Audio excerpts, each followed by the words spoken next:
Hello सांग मैंने नमस्कार केनता अच्छे आपण मैंने आई होप आपण समस्त भले थे।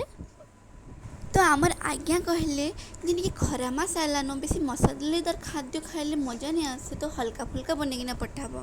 तो फिर मुझे भाविली काଣା बनैकिना पठेले हेबा तो अंडा सिझेइली तो भाविली आज अंडा तरकारी नहीं देन अंडार तावा फ्राए बना देसी जेहेतु कम मसलारे भी रेडी हो खावा के भी बहुत चटपटा लगवा।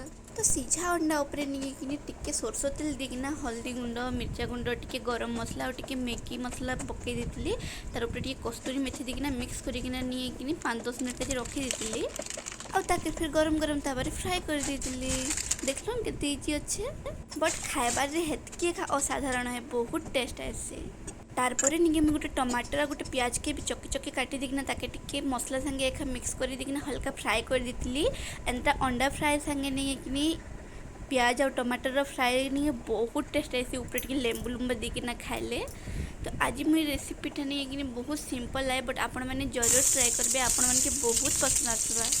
आ मोर लंचटा रेडी करी नहीं मोर छुआ भी उठी पड़ा न बोले से निजे चली चली पलि आउन किचन आड़े बोले से आसला क्या मुझे वीडियो मैंने बन नहीं पार्ली न।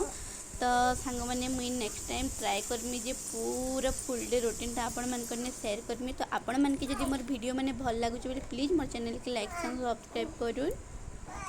तो आज समर स्पेशल लंच बॉक्स रे थिला प्लेन राइस रायता दाल तड़का और अंडा फ्राए।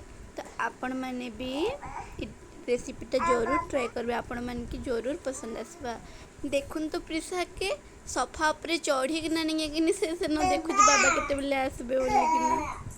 तो एते बेले भितर ना गाड़ी आसी जो आम जाकिना लंच बॉक्सटा भी देकिना पलि आसलु। तो सांग मैंने नेक्स्ट वीडियो रे देखा बाय बाय बाय बाय।